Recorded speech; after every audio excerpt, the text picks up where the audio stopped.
Je sais qu'effectivement, un certain nombre de personnes s'interrogent sur savoir s'il ne doit pas y avoir un accompagnement, un suivi psychologique pour ces gens-là.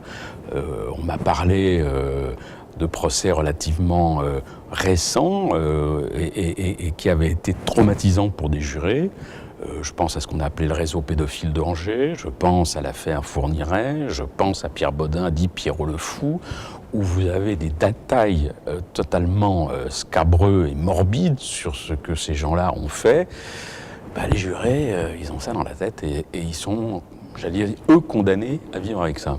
Que les sapeurs-pompiers sont amenés à aller sur un théâtre d'opération où, ça leur arrive malheureusement très souvent, ils ont affaire à des choses aussi humainement insupportables. Quand ils rentrent à la caserne, ils ont une cellule psychologique qui les assiste, qui leur permet de parler, qui leur permet un petit peu de se délivrer de ce qu'ils ont pu voir.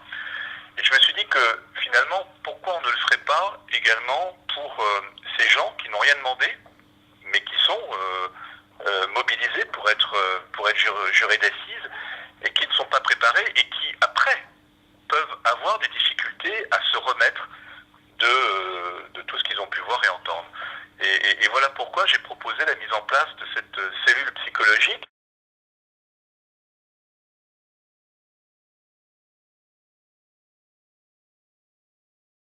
C'est-à-dire un suivi psychologique, ça dépend aussi des gens. Il y a des gens qui en ont pas. Moi, j'aurais pas eu besoin d'un suivi psychologique, pas du tout. Par contre, une séparation, oui. Alors après, je vous dis, il y a des gens qui sont fragiles. À ce moment-là, il ne faut pas leur faire les obliger à faire ce genre de choses. Je pense que c'est bien d'avoir un professionnel qui, à la fin d'un procès, soit un peu un réceptacle des angoisses, des difficultés psychologiques que pourrait, je dis bien pourrait, c'est pas forcément le cas pour tout le monde, il y a des gens qui sont plus solides que d'autres, mais qui pourraient être provoqués parce qu'ils auront entendu et vu pendant plusieurs semaines. Aller jusqu'à parler de choc post-traumatique et de mettre sur le même plan des jurés d'assises qui vont assister à des audiences pénales au cours desquelles peut-être on va évoquer des choses qui sont pas ragoûtantes, avec du sang, des choses affreuses, etc.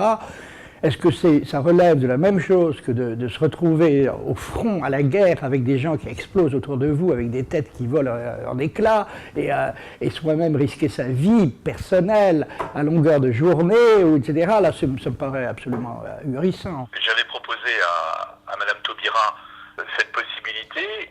Elle n'était pas hostile, a priori en tous les cas, à cette possibilité.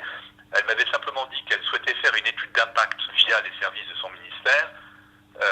Alors j'ai pas eu de retour. Malheureusement, les ministères sont des maisons qui sont un peu longues à bouger, mais je ne désespère pas et je ne désarme pas parce que en parlant autour de moi, je vois bien que ça correspond à un besoin.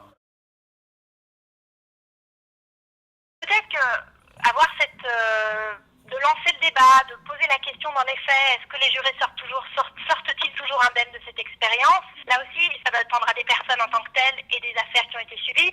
Peut-être que lancer l'idée n'est pas une mauvaise chose. En tout cas, peut-être que si on pouvait mettre quelque chose à disposition des jurés, des personnes qui le souhaitent,